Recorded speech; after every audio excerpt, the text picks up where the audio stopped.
하나님의 말씀 누가복음 3장 18절에서 23절까지입니다. 3장 18절입니다. 또 그 밖에 여러 가지로 권하여 백성에게 좋은 소식을 전하였으나 분봉왕 헤롯은 그의 동생의 아내 헤로디아의 일과 또 자기가 행한 모든 악한 일로 말미암아 요한에게 책망을 받고 그 위에 한 가지 악을 더하여 요한을 옥에 가두니라. 백성이 다 세례를 받을새 예수도 세례를 받으시고 기도하실 때 하늘이 열리며 성령이 비둘기 같은 형체로 그의 위에 강림하시더니 하늘로부터 소리가 나기를 너는 내 사랑하는 아들이라 내가 너를 기뻐하노라 하시니라. 예수께서 가르치심을 시작하실 때 30세쯤 되시니라. 사람들이 아는 대로는 요셉의 아들이니 요셉의 위는 헬리오. 아멘. 기도하겠습니다. 부족하고 연약한 것이 주의 말씀을 선포하게 되었습니다. 우리 모두 말씀을 통해서 은혜 받게 하시고 말씀을 전하는 자나 듣는 자가 함께 하나님의 크신 복을 누리는 축복의 시간으로 성령께서 함께하여 주옵소서. 예수님의 거룩하신 이름으로 기도하옵나이다. 아멘. 전라북도에 1,400명 정도 되는 코로나 확진자가 나왔습니다. 이로 인해서 자가격리자는 한 2만 명 정도 넘지 않을까 저는 그렇게 생각됩니다. 저는 자가격리는 아니지만 밀접 접촉도 아니지만 스스로 조심하면서 한 주간을 이렇게 보냈는데 그 자가격리자들 또 확진 받으신 분들 그들의 어떤 아픔 또 미안함이라는 것들을 느낄 수 있었습니다. 어떤 분이 목회자는 많은 경험을 해야 하던데 저는 목회하면서 많은 경험을 하면서 또 많은 사람들을 이해하게 되었습니다.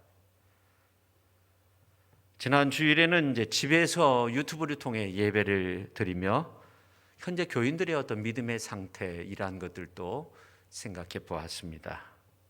이러한 가운데 우리에게 필요한 것은 우리 모두가 서로 이해하며 믿음의 길로 나가는 것이다. 그렇게 생각되었습니다. 로마서 12장 5절에 보면 사도 바울은 이와 같이 우리 많은 사람이 그리스도 안에서 한 몸이 되어 서로 지체가 되었느니라 그렇게 말씀하고 있어요. 우리 모두 서로를 이해하고 사랑하며 한 몸 된 모습으로 하나님의 영광을 나타낼 수 있어야 됩니다. 저는 지식으로 배우는 것보다 삶으로서 배우는 것들이 더 크다고 생각합니다. 저는 초년 목회 때 수두를 걸려가지고 얼굴이고 몸이고 완전히 괴물처럼 그렇게 되었던 적도 있었는데 완치는 되었지만 상당한 어려움이 있었어요.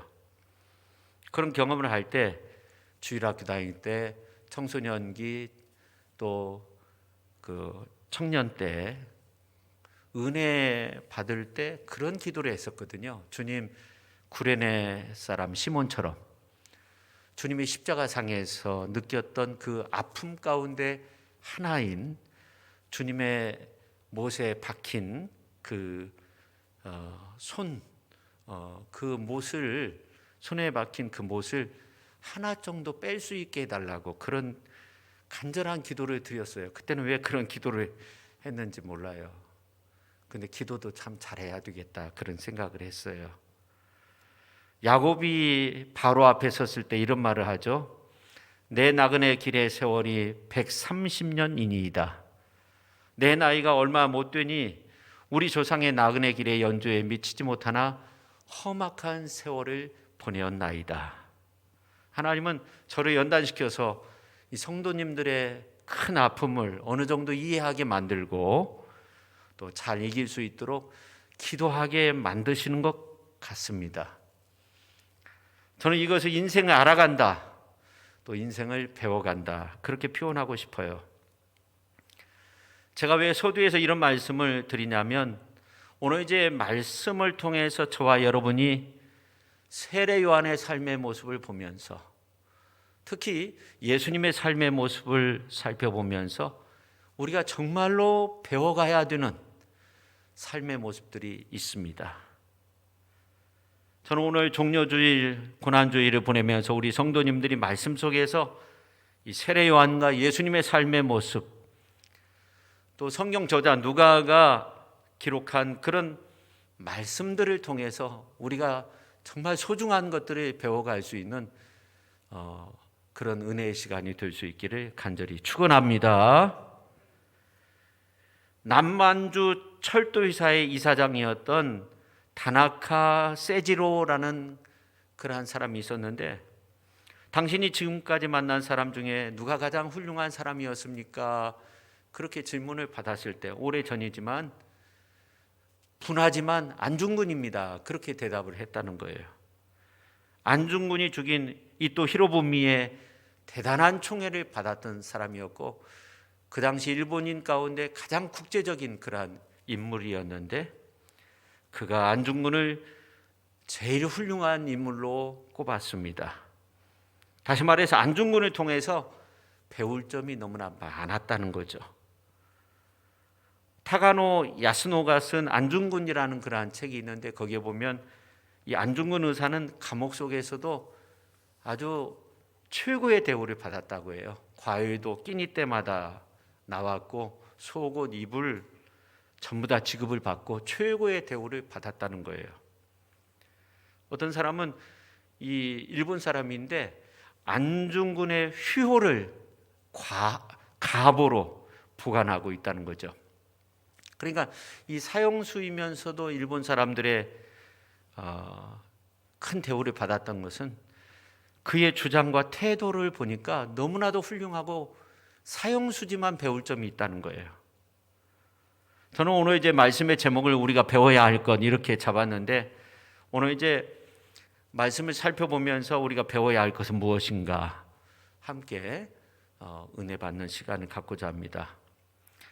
현대인들이 접하는 중요한 미디어 매체로서 유튜브가 있습니다.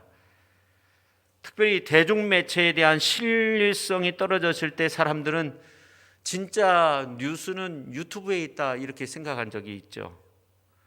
그래서 요즘 좀 깨어있는 사람들은 유튜버가 되려고 해요. 그래서 먹방이 생겨나기도 했는데, 그 먹방의 주인공이 남자분들도 있지만 여성분들도 있어요. 깡 말랐는데 1시간 동안 얼굴만 내놓고 계속적으로 음식을 먹어요. 맛있게 먹어요. 사람들이 그것을 보면서 어떻게 저렇게 위가 큰가 이런 생각도 하고. 근데 이제 엄청난 사람들이 조회를 하고 그로 인해서 광고가 뜨고 그래서 많은 수입을 올린다고 합니다. 뉴스도 어떻게 보면 공영방송의 뉴스보다 유튜버가 들려주는 어떤 그 뉴스 보도를 더욱더 많이 접하게 되는 경우도 있어요. 다시 말해서 자신만의 캐릭터가 있다는 거죠. 자신의 어떤 성향, 자신의 생각, 기준, 관념 이거에 맞춰서 이 뉴스가 맞다 이렇게 생각을 해서 사회 문제화되는 경우도 있어요. 저는 복음서를 읽을 때마다 느끼는 것이 이 복음서의 기자들이 예수님에 대해서 아주 특별한 그러한 부분들을 보면서 사복음서를 기록했다 이렇게 생각을 해요. 그래서 마태마가 누가 요한복음서를 보면 그 예수님의 모습을 다양한 방향에서 다양한 모습으로 그렇게 그리고 있어서 우리가 예수님에 대해서 잘 알 수 있죠. 특별히 이제 누가복음서를 보면 의사인 누가는 자신만의 특별한 색깔이 있어요. 특히 오늘 이제 본문 말씀이 기록된 부분은 더욱더 그렇습니다. 그래서 오늘 이제 그 누가복음 본문에 있는 말씀을 통해서 이 다른 복음서에서 느끼지 못하는 그런 특별한 은혜를 경험할 수 있는 저와 여러분 모두가 될 수 있기를 간절히 축원합니다. 자, 첫 번째 세례 요한을 통해서 우리가 배워야 할 것을 찾아보면 이 세례 부분에서 배울 점이 많아요. 많은 분들이 예수님의 세례 받으심이 요한에게서 예수님께로 넘어가는 바톤 터치한 것으로만 그렇게 보는 경향이 있어요. 그럴 것이 예수님이 세례 받으신 직후에 세례 요한의 제자들이 요한한테 가가지고 한 말이 있어요. 그것은 뭐냐면 요한복음서 3장 26절에 보면 라비여, 선생님과 함께 요단강 저편에 있던 예수님을 말하는 거예요. 곧 선생님이 증언하던 이가 세례를 베풀매 사람들이 다 그에게 간다는 거예요. 그때 요한은 아주 유명한 말을 하죠. 그는 흥하여야 하겠고 나는 쇠하여야 하리라. 이 말은 세례 요한이 한 말로 예수님이 흥해야 되고 나는 쇠해야 된다. 그래서 흔히 예수님이 세례 받으심을 세례 요한이 바톤 터치하고 이제 세례 요한은 역사의 뒤로 이제 물러가고 예수님이 구세주로 등극하는 그런 어떤 시점으로 보는 경향들이 많아요. 그러나 누가만큼은 그렇게 보지 않고 있어요. 세례 요한이 세례를 베푸는 것은 그야말로 그의 사역에 있어서 아주 최고의 절정이라는 거예요. 이 사실을 어떻게 알 수 있냐면 예수님이 세례 요한한테 세례를 받았다는 내용보다 앞서서 누구 이야기를 하고 있냐면 헤롯 왕의 이야기를 하고 있어요. 헤롯 왕이 요한에게 세례 요한한테 책망을 받았다는 겁니다. 그 내용이 19절에 나오고 이어서 어떤 내용이 나오냐면 이 헤롯이 악한 왕이었는데 한 가지 더 큰 악을 행하였다는 거예요. 그 내용이 20절에 나와 있는데 그 위에 한 가지 악을 더하여 요한을 옥에 가두니라 그렇게 말씀하고 있어요. 그래서 이 누가는 헤롯 왕이 세례 요한을 옥에 가두는 장면을 예수님이 세례 받으신 내용 바로 전에 그렇게 기록을 했어요. 그러니까 이 세례 요한의 사역 중 아주 중요한 사역을 따로 소개하고 있는 겁니다. 그래서 이제 세례 받는 장면이 오늘 본문 말씀 20절에서 22절에 기록이 되어져 있죠. 우리가 같이 한번 읽도록 하겠습니다. 백성이 다 세례를 받을새 예수도 세례를 받으시고 기도하실 때 하늘이 열리며 성령이 비둘기 같은 형체로 그의 위에 강림하시더니 하늘로부터 소리가 나기를 너는 내 사랑하는 아들이라 내가 너를 기뻐하노라 하시니라. 아멘. 한번 생각해 보세요. 누가가 헤롯의 악함에 대해서 설명하고 그 중에서 가장 악한 행동이 세례 요한을 옥에 가두었다는 거예요. 그 다음에 예수님이 세례받는 그런 장면이 나와요. 그러면 이 세례 요한이 감옥에 있다가 이제 한번 빠져나와가지고 예수님께 세례를 베푸셨다? 저는 그렇게 보지 않아요. 저는 그것보다는 누가가 지금 세례 요한의 최고의 중요한 사역에 대해서 기록하고 있는 겁니다. 바로 세례 요한의 최고의 사역은 예수님께 세례를 베푸셨다는 거예요. 세례 요한이 그냥 바톤 터치하고 끝나버렸다 그런 내용이 아니죠. 아주 사역의 절정을 강조하고 있습니다. 여러분, 인간이 하나님의 아들 예수님에게 세례를 베푸셨다. 최고의 영광이죠. 누가복음서 3장 15절 16절에 있는 말씀을 보면 모든 사람들이 세례 요한이 혹 그리스도신가 이런 생각을 했어요. 그때 그 많은 사람들을 향해서 요한이 어떤 말을 하냐면 나는 그의 신발끈을 풀기도 감당하지 못하겠노라 그렇게 말합니다. 그런 세례 요한이 메시아 그리스도 예수님께 세례를 베풀었어요. 그러니까 세례 요한의 사역의 절정을 말하고 있는 겁니다. 근데 이 복음서에 보면 복음서마다 사복음서에 예수님께서 세례받는 그러한 장면들이 다 기록이 되어져 있는데 이 누가복음서에 보면은 직접적으로 예수님이 세례 요한한테 세례를 받았다 그렇게 말씀드리는 것은 아니에요. 근데 마태복음서에 보면은 어떻게 보면 이 세례 요한의 그 마음속 깊은 내용까지도 그렇게 기록을 하고 있어요. 그래서 세례 요한이 당신한테 내가 세례를 받아야 되는데 내가 세례를 베풀게 되었다. 그때 이제 예수님이 허락한다는 그런 말씀을 하죠. 그래서 세례 요한은 예수님께 세례를 베풀게 돼요. 최고의 사역을 감당하게 되는 겁니다. 저는 이러한 관점으로 우리의 사역, 우리의 삶의 모습도 좀 이해를 해야 된다고 생각해요. 그렇지 않으면 굉장히 서글픈 거예요. 우울한 거예요. 요즘 이제 사방에 우겨쌈을 당한 것처럼 지내는 분들이 많이 있어요. 교회에 나오고 싶어도 나올 수 없는 그런 분들도 있고 마음 아프죠. 어디 교회뿐이겠습니까? 태산 같은 많은 큰 일을 해놓았는데 이 산의 해가 뉘엿뉘엿 이제 기울면서 저무는 이러한 모습을 보면서 이게 인생인가? 이렇게 허무한 것인가? 이렇게 생각하시는 분들도 있을 수 있어요. 그러나 태산을 쌓은 것 같은 많은 일은 정말 아름다운 일이에요. 하나님 보실 때 정말 내가 젊었을 때 건강할 때 많은 일들을 했다. 그리고 이제 나는 끝났다 이런 것이 아니라 그 모습이 정말 아름다운 거예요. 지금 내가 하지 못한다고 해서 실망할 필요가 없어요. 우울해할 필요 없어요. 서글프다고 생각할 필요도 없어요. 여러분은 정말 최고의 일을 감당하신 거예요. 그냥 바톤 터치하고 역사의 뒤안길로 사라지는 것이 아니에요. 하나님은 여러분이 하신 그 많은 일들을 다 기억하고 계십니다. 그런 의미에서 보면 우리가 예수님 믿고 하나님의 자녀가 되고 또 이렇게 어려운 가운데서 주님의 몸된 교회에 나와 하나님 앞에 예배를 드린다는 것 그 자체도 정말 아름다운 일이죠. 그리고 우리가 주 예수님 앞에 언젠가는 설 텐데 그 영광된 모습으로 우리를 아름답게 맞아주실 그 주님의 은혜를 생각하면 우리에게 모든 것이 다 은혜고 축복이고 하나님의 사랑이고 능력이고 또 하나님의 인도하심이었다. 우리는 그렇게 고백할 수 있는 줄로 믿습니다.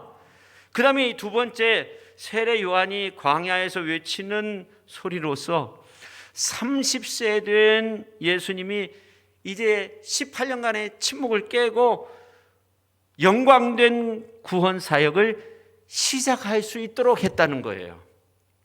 이 누가복음서 2장에 보면 예수님이 12살 때 예루살렘 성전에서 그 당시 최고의 율법사들과 대화를 나누실 때 한 중앙에 앉아서 대화를 나누셨어요.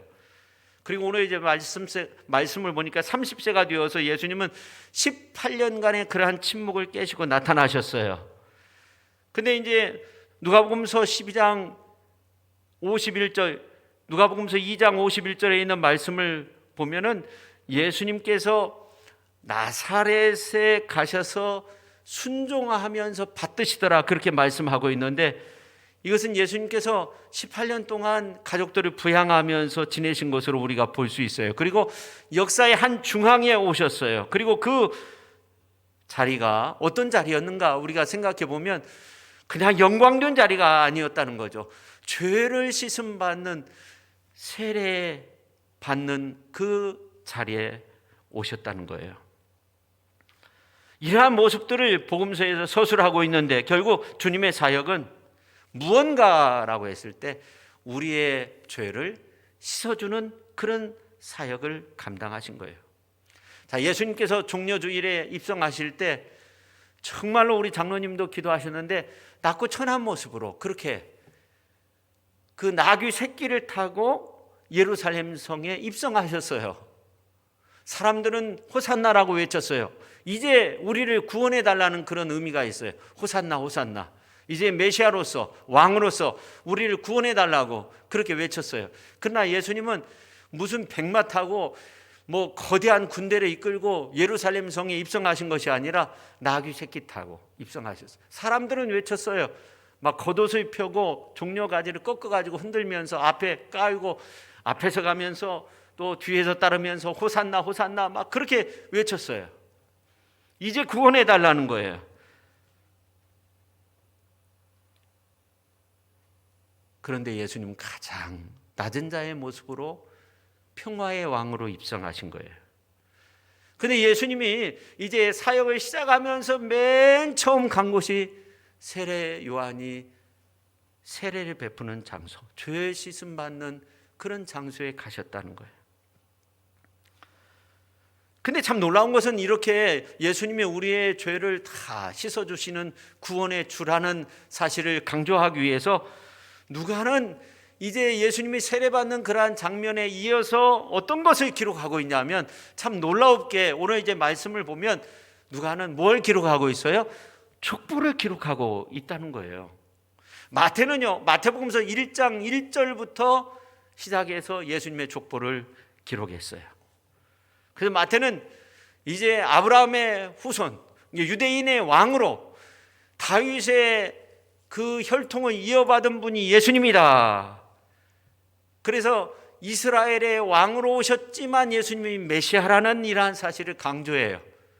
그래서 이방 여인의 이름도 있고 여성의 이름이 5명이나 마태복음서에 기록이 되어져 있어요. 라합과 같은 그 당시에 창녀로 여겼던 이러한 사람들도 나와요. 그렇지만 유대인의 왕이시지만 그 혈통을 입고 이 땅에 오셨지만 예수님은 우리의 구세주다, 이것을 강조하고 있어요. 근데 이 누가는 생각이 좀 다른 거예요. 예수님이 세례 받으실 때 비둘기와 같은 그러한 성령이 임하시고 그런 놀라운 세례의 의식이 있었다는 이러한 사실을 통해서 또 예수님의 어떤 신성, 이러한 것들을 보여주고 그 다음에 이어서 예수님의 족보를 기록했다는 겁니다. 마태는 하향식으로 아브라함부터 시작해서 예수님까지 기록했어요.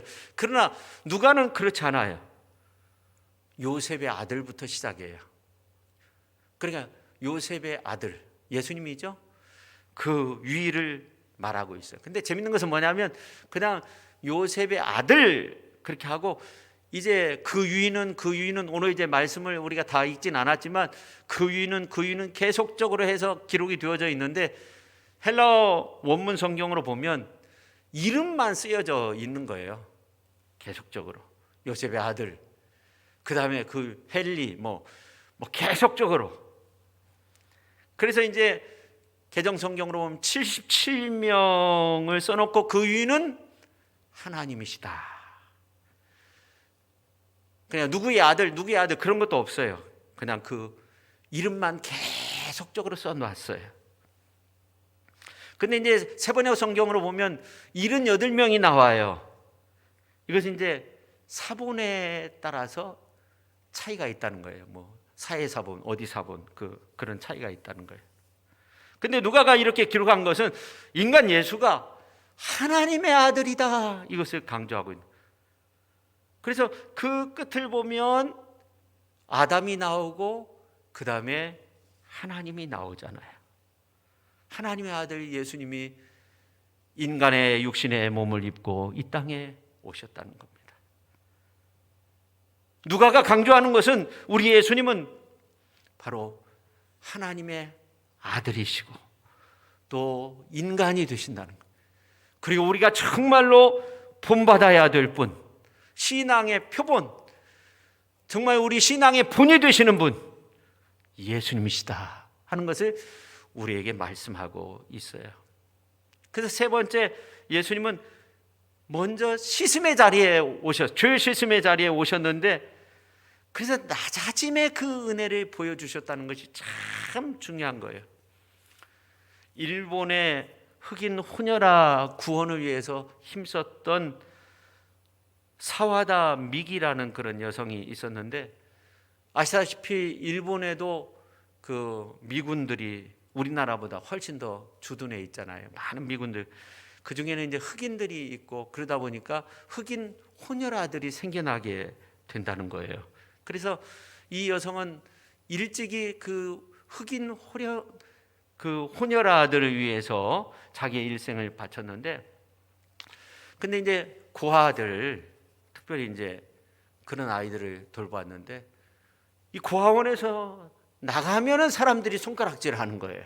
근데 어느 날 어느 여자아이가 기도를 하는데, 하나님 아버지, 오늘같이 이렇게 뜨거운 태양빛이 내려 쬐는데 하나님, 이 세상에 있는 모든 사람들이 저처럼 그냥 싹 피부가 타가지고 새카맣게 되게 해달라고 그렇게 기도를 하는 모습을 보면서 깜짝 놀라면서 이 여성이 초여름만 되면 하는 일이 있었다고 해요. 그것은 뭐냐면 바닷가에 가가지고 살갗을 태우는 거예요. 시커멓게 태우는 거예요.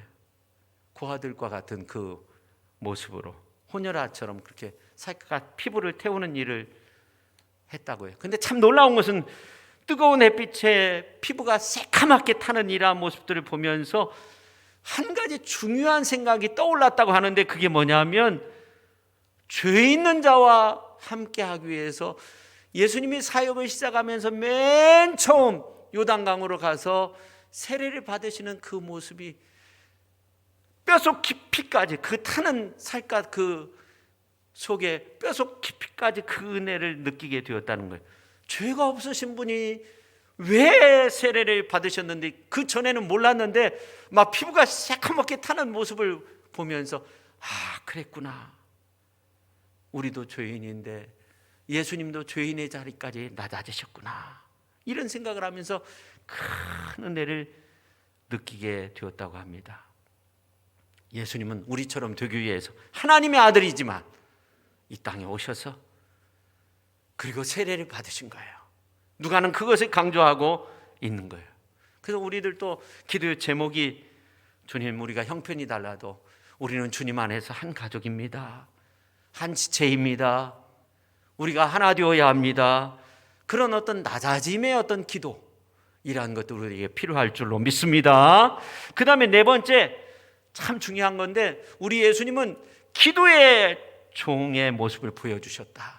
기도의 종의 모습을 보여주었다. 예수님이 세례받는 장면을 계속적으로 말씀드리는데 이 사복음서에 다 기록이 되어져 있는데 재밌는 것은 이 세례받는 장면만 나오는 것이 아니라 그때의 어떤 상황, 그때의 모습들 자세히 기록하고 있어요. 근데 누가는요 그때의 모습에 대해서 그냥 자세히 기록하지 않아요. 근데 이제 마태복음서에 보면 3장에 보면 세례받는 모습을 자세히 그렇게 설명하고 있어요. 그래서 예수님이 허락하세요. 그래서 이제 세례 요한이 세례를 베풀어요. 그 허락하는 장면이 3장 15절 마태복음서에 보면 나오는데 예수께서 대답하여 이르시되 이제 허락하라. 우리가 이와 같이 하여 모든 의를 이루는 것이 합당하니라 하시니 이에 요한이 허락하는지라. 그래서 이 세례 요한이 세례를 베풀어서 요한이 세례 요한이 된 거예요. 세례라는 이름이 붙은 거예요. 근데 요한복음서 1장에도 보면 보라 세상 죄를 지고 가는 하나님의 어린 양이다. 이 세례 요한이 예수님을 보고 그렇게 증거를 해요. 근데 오늘 이제 말씀을 보면 이 누가는 정확하게 그런 표현이 없는데 어떤 말씀을 하고 있냐면 오늘 21절 전반절에 보면 백성이 다 세례를 받을세 예수도 세례를 받으시고 예수님도 세례를 받았다고 그렇게만 나와요. 간접적인 표현을 쓰면서 그 다음 뭐라고 말씀하고 있냐면 아주 중요한 말씀을 하고 있는데 기도하실 때 하늘이 열렸다는 기도할 때 하늘이 열렸다는 거예요. 할렐루야. 다른 복음서에는 세례 받을 때 예수님이 기도했다는 그런 장면이 없어요. 그냥 세례 받고 물에서 올라오실세 비둘기와 같은 성령이 임했다. 세례 받으실 때 성령이 비둘기처럼 임했다. 그렇게 말씀하고 있어요. 근데 누가는 기도했다는 사실을 강조하고 있어요. 누가는 독자인 우리에게 무엇을 말하고자 합니까? 예수님은 바로 기도의 종이었다 하는 거예요. 세례 받으실 때도 기도하셨다 하는 겁니다. 그래서 다른 복음서에 나오지 않는 중요한 모습을 말씀하고 있는 거예요. 기도하실 때 헬라어로 보면 중간 수동태인데 그 의미는 전과 후를 말하는 거예요. 그러니까 예수님이 18년간의 그러한 침묵을 깨고 세례 요한한테 가서 세례 받기 위해서 기도하셨고 전에도 기도하셨고 세례 받기 위해서 기도로 나오셨고 또 기도로 세례를 받으셨고 그 다음에 세례를 받은 이후에도 기도하셨다. 그런 의미의 말씀이 되는 거예요. 그러니까 이 세례를 받을 때 갑자기 비둘기와 같은 그 성령이 임한 것이 아니라 주님이 스스로 기도하실 때 요한이 세례 베푸니까 성령이 임한 것이 아니라 주님이 스스로 기도하실 때 비둘기와 같은 성령이 임했다고 그렇게 말씀하고 있는 겁니다. 그러니까 예수님이 공생의 맨 처음 우리에게 보여주신 그 모습이 무엇입니까? 바로 기도하는 종이었다 하는 겁니다. 우리도 하나님의 의를 이루고자 할 때, 세례 요한처럼 하나님의 의를 이루고자 할 때 우리가 어떤 일을 해야 됩니까? 하나님 앞에 기도하는 거예요. 그래야만 이게 내 의인지 하나님께서 원하시는 의인지 이것을 알 수 있는 거예요. 올 초에 우리가 주님의 은혜입니다. 주님의 사랑 안에 있습니다. 주님의 능력 안에서 우리가 회복될 수 있습니다. 이러한 언어를 쓰면서 우리가 반드시 승리해야 됩니다. 그렇게 외쳤던 기억이 납니다. 우리가 정말 하는 일들이 잘 되어지고 정말로 노력하지 않았지만 하나님의 은혜와 축복을 누릴 수도 있고, 우리가 열심히 노력하고 뭔가를 해보려고 했는데 되지 않을 수도 있어요. 그렇지만 우리에게 중요한 것은 우리가 어느 때든지 무언가가 잘 되든지 그 반대로 되지 않을 때에도 우리가 해야 할 일은 무엇입니까? 하나님 앞에 기도하는 일입니다. 요즘 보면 참으로 기도하기가 힘든 때예요. 제가 집에 이렇게 있는 시간들이 한 일주일 동안 좀 많았는데 기도하기가 이게 참 힘들더라고요. 기도가 잘 안 돼요. 집에서는 기도가 안 돼요. 그래도 교회에 있을 때 점심 때도 기도하고 시간 생각날 때 바로 이제 예배당이 옆에니까 그렇게 기도하고, 이렇게 어려운 시대이지만 우리가 정말로 기도하고 일어서야 되고 다시 기도하고 결단하고 앞으로 전진해야 될 줄로 믿습니다. 누가는 예수님을 아예 기도의 종으로 보았어요. 그래서 세례 받으실 때부터 기도했다는 거예요. 근데 참 놀라운 것은 누가복음서 6장 12절 13절에 보면 예수님께서 자신을 따르는 수많은 사람들 가운데 12명의 제자들을 선택해서 사도로 삼으실 때 어떻게 했어요? 성경 말씀을 보면 산으로 가사, 기도하러 산으로 가사 밤이 새도록 하나님께 기도하시고 밝음에 그 제자들을 부르사 그 중에서 12를 택하여 사도라 칭했다, 그렇게 말씀하고 있어요. 여러분, 이 복음서에 보면 예수님이 12 제자를 세우시는 그러한 장면이 마태복음에도 나오고 마가복음서에도 나오는데 예수님께서 기도하고 세웠다 그런 내용은 없어요. 누가복음서만 그것을 강조하고 있어요. 누가는 예수님을 기도의 종으로 보고 있는 거예요. 그것을 더욱더 세밀하게 기록하고 있는 겁니다. 그뿐만이 아닙니다. 예수님께서 변화산상에서 이 모습이 찬란한 모습으로 변화될 때가 있었어요. 근데 그 내용이 이제 마태복음서 17장 1절부터 나오고 이제 마가복음서 9장 1절부터 기록이 되어져 있어요. 근데 누가복음서에도 기록이 되어져 있는데 누가복음서 9장 28절 하반절과 29절에 보면 나와 있는데, 특별히 기도하시러 산에 올라가사 기도하실 때 용모가 변화되고 그곳이 휘어져 광채가 나더라, 그렇게 말씀하고 있어요. 제가 앞에서 말씀드린 마태복음서 17장이나 이제 마가복음서 9장 1절부터 이렇게 보면 예수님께서 야고보와 요한과 베드로 데리고 이제 산에 올라가서 기도하시기 위해서 올라가셨다, 그런 내용이 나와 있지 않습니다. 근데 놀랍게 누가복음서에는 기도하시기 위해서 산에 올라가셨는데 거기서 그 모습이 변형되셔서 그 변화산의 사건을 이루셨다는 거예요. 오늘 말씀도 똑같습니다. 기도할 때 하늘이 열렸다는 겁니다. 그러니까 우리가 다시 한번 말씀을 드리는데 누가는 기도의 종으로 보았다. 여러분, 성도의 가장 큰 축복이 어디에 있느냐? 그것은 기도할 때 하늘의 문이 열리는 그 은혜를 체험하는 것이 성도에 있어서 가장 큰 은혜라고 저는 그렇게 믿습니다. 내가 부족하고 연약하지만 기도할 때 하늘의 문이 열리는 그러한 은혜를 경험하면 이보다 더 큰 은혜가 어디 있겠습니까? 오늘 이 예배에 참여하신 모든 분들을 위해 하늘의 문이 열려지는 귀한 은혜를 경험할 수 있기를 예수님의 이름으로 축원합니다. 기도할 때마다 하늘의 문이 열려지는 귀한 은혜를 경험할 수 있기를 예수님의 이름으로 축원합니다.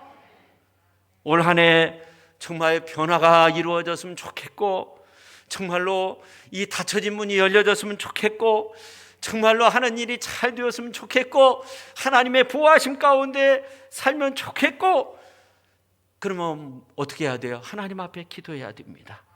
기도하는 종이 변화를 일으킬 수 있습니다. 기도하는 종이 하늘을 여는 종입니다. 기도하는 종이 하나님께서 함께하는 종이 되는 겁니다.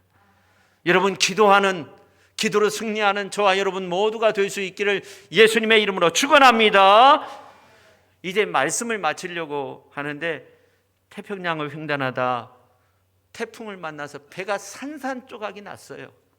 근데 에디 리컨베커라는 선장하고 두 선원만이 이제 어떻게 뗏목을 만들어 가지고 거기에서 지내는 거예요.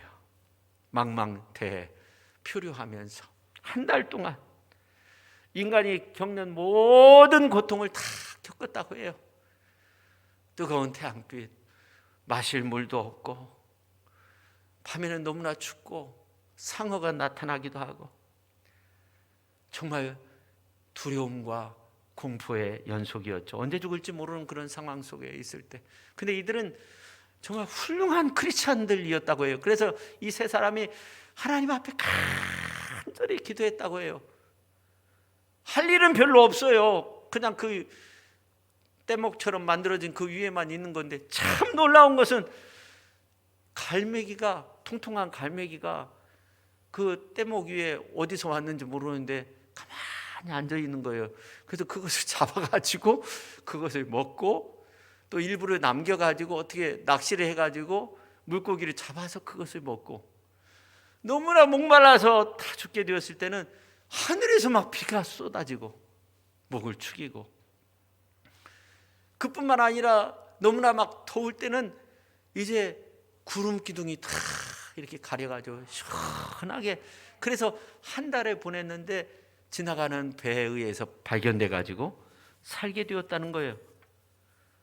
그래서 사람들이 물었어요. 한 달 동안이나 어떻게 그 극한 어려움을 극복할 수 있었습니까? 그러니까 선장이 하는 말이, 그 비결 잘 모릅니다. 잘 모르는데 중요한 건 우리가 세 사람이 합심해서 믿음으로 예수의 이름으로 기도했다는 거예요. 기도의 중요성을 알았던 거예요. 여러분, 우리가 어떤 중요한 문제, 앞이 캄캄할 때, 여러분 그럴 때 그냥 뭔가를 하려고 하면 더 안 되는 경우가 많아요. 그러니까 기도하는 존재가 더욱더 중요한 거지, 뭔가를 하려고 하는 존재가 더욱더 중요한 것이 아니에요. 정말 큰 어려움에 문제가 있을 때는 하나님 앞에 먼저 기도하는 것이 중요해요. 우리 예수님이 그 모습을 우리에게 보여주신 줄로 믿습니다. 여러분, 성경에 보면 구하라는 말씀이 너무나도 많이 나와요. 오늘 본문 말씀에 보면 예수님이 세례 받으실 때 그렇게 기도하셨어요. 근데 참 놀라운 것은 세례는 세례 요한이 베풀었지만 그 사건과 그 공간에 삼위일체 하나님의 은혜의 역사가 있었다는 것을 알 수 있는데, 세례 받으실 때 누가 기도했어요? 예수님이 기도하셨어요. 또 예수님이 기도할 때 하늘의 문이 열렸어요. 성령 하나님이 비둘기처럼 그 같은 형체로서 성자 예수님 위에 강림했어요. 그리고 하나님의 음성이 들렸어요. 어떤 소리가 났어요? 오늘 이제 22절에 보면 너는 내 사랑하는 아들이라 내가 너를 기뻐하노라. 성자 예수님이 기도하셨고, 성령 하나님이 비둘기와 같은 그러한 형체로 임재하셨고, 성부 하나님이 너는 내 사랑하는 아들이라 내가 너를 기뻐하노라, 그렇게 말씀하셨어요. 삼위일체 하나님이 역사하신 거예요. 우리가 원하는 영적 세례가 이러한 것입니다. 우리가 기도를 통해서 하늘이 열려지고 삼위일체의 그 하나님의 그 성령의 기름 부으심과 또 하나님의 그 은혜와 축복을 받아 누리는 겁니다. 그 삼위일체 되신 그 하나님의 은혜, 오늘 이 예배를 통해 우리가 드리는 기도를 통해 성부, 성자, 성령 하나님이 임재하시는 삼위일체 하나님의 영적 기름 부으심의 그러한 놀라운 은혜가 우리의 삶 속에 가득할 수 있기를 예수님의 이름으로 축원합니다. 기도하겠습니다. 하나님 아버지 감사드립니다. 이 어려움의 때 삼위일체 하나님께서 우리를 보호하시고 우리를 지켜주시고 우리를 깨닫게 해주시고 또 충만한 은혜로서 함께 해주셔서 영적 기름 부으심에 그러한 놀라운 은혜 속에서 승리의 길을 걷는 인생 가운데 승리의 역사를 이루어가는 우리 시천에 또 예배드리는 우리 모두가 될 수 있도록 우리 하나님 함께하여 주옵소서. 예수님의 이름으로 기도하옵나이다. 아멘.